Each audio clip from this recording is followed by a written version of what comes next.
Hello lovely people, welcome back or welcome to my channel. My name is Frankie, I'm a hairdresser, and in today's video we are going to talk about how you can become a hairdresser. Before we start, there's some things that you need to take into consideration before you join a hairdressing course or join a salon as an apprentice. Most importantly, you need to be passionate about hairdressing to be a successful hairdresser. If you lack hairdressing passion, then that will show through your work and have a negative effect on your clientele. If you want some harsh truths, it's not easy, it's quite physically demanding, and it is hard work. It's not a really easy ride. It's going to take time and practice and consistency. It's not just I'm going to jump straight into it and become a hairdresser. It's a long process, so there's definitely things to consider. Another thing about being a hairdresser is that you do have to sacrifice a lot. For example, Saturdays, late nights, you'll have to work a couple of late nights a week in a salon. Christmas holidays, you won't get loads of time off. December is the busiest month of the hairdressing year, and you won't get loads of time off around Christmas. So just bear in mind that there are a few things that you have to sacrifice that come alongside being a hairdresser. There's not many hairdressers that work in salons that get Saturdays off. There's not many hairdressers that work in salons that can have the whole of Christmas off. It's just not fair to give it to one person and not to the rest. So bear that in mind when you're thinking about becoming a hairdresser. Obviously, as well as all of that boring stuff, you do have a lot of benefits to being a hairdresser. You are constantly around new people. You can build really lovely relationships with your clients, with the people that you work with. And it is really good fun when you get to know your team and you can spend loads of time with them and you can bounce off each other's energy, and it's a really creative space to work in. So there are definitely lots of really great things about working in a hairdresser's as well and being a hairdresser. But yeah, like I've said a couple of times already, just bear all of those things in mind, look at the pros, look at the cons, and see if it's going to work for you. So now let's get into the ways that you can become a hairdresser in the UK.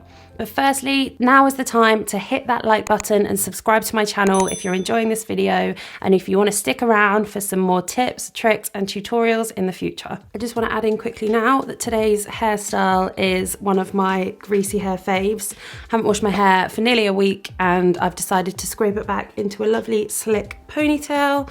Low ponytail at the back. I'll put a suggested up here now for you guys to watch that if you haven't already seen it. Okay, so the first one that we're going to talk about is a college course. So for example, the Brighton Met College do levels 1 to 3 MVQ, and each MVQ is over a year, so that would be 1 year for level 1, 1 year for level 2 and 1 year for level 3, 3 years in total. They do say that they're full-time courses, but I would say that's probably split over 5 days rather than being in 9 till 5 Monday to Friday or whatever college hours are. I have no idea.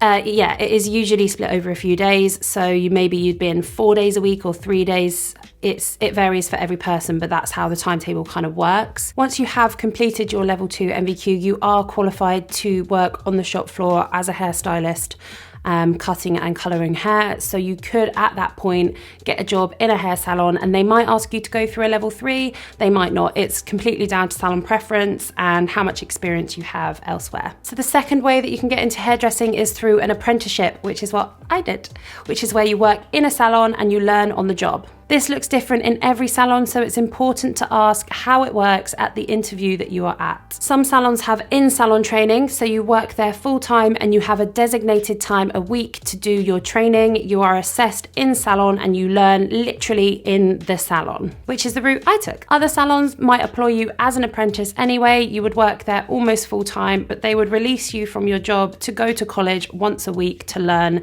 how to do hairdressing at the college rather than have it done in salon. Leave me a comment down below if you are a trainee hairdresser and what kind of route you took into hairdressing. I would love to know. If you have any questions, feel free to slide into my DMs.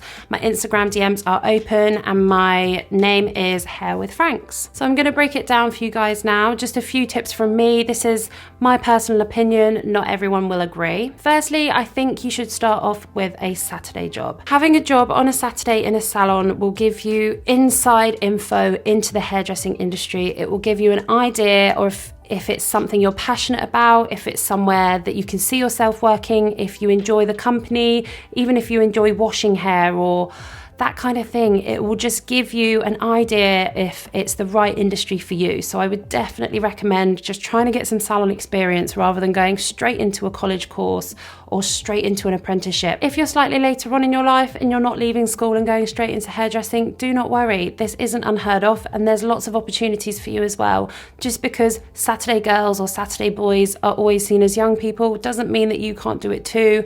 There's other ways that you can work in a salon. You could get into it by working behind the reception or different things like that. So don't rule it out just because you're not 15 and you're not 14 years old.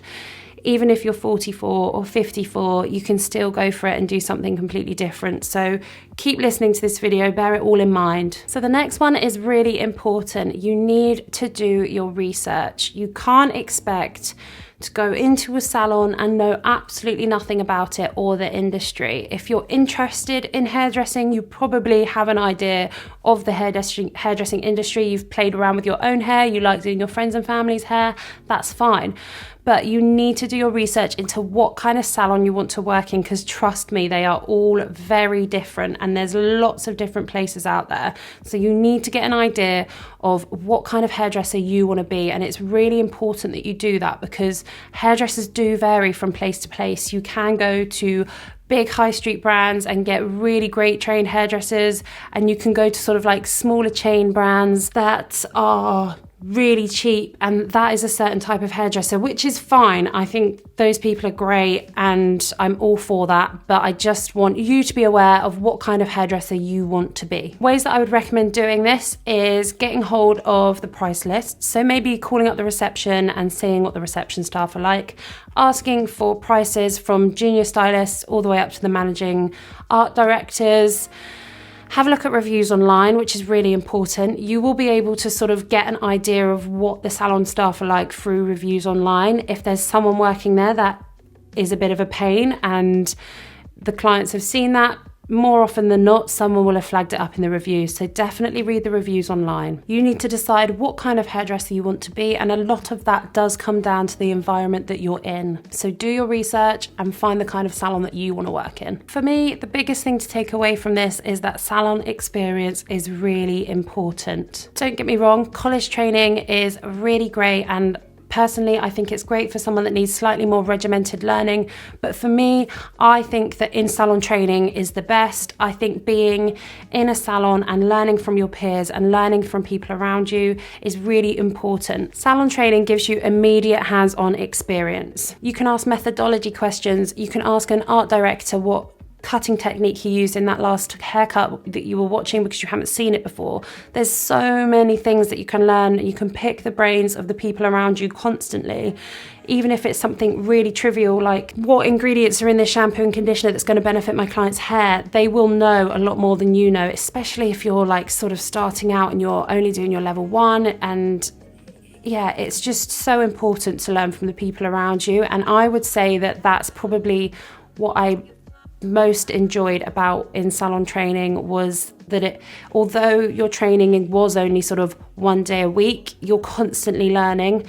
Every day you do something different, whether it's a toner that you've put on some highlights for someone and they've used a slightly different colour and you've sort of seen with your own eyes, actually, that is different. And I've just learned that that is different from what they usually use. So it is beneficial in so many ways. So those are kind of the ways that you can get into hairdressing in the UK. You can do a college course or you can do an apprenticeship. So the apprenticeship, like I said, is either in-salon training or your salon will release you for the day and let you go to college to do your training there.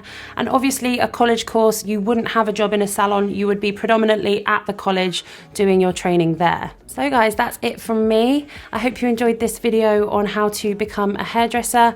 In the future, I'm going to do a video breaking down levels 1, 2 and 3 MVQ. So subscribe to my channel if you want to see those in the future. But yeah, I hope you enjoyed this video. It's been lovely chatting to you and I hope to see you soon. Lots of love. Bye.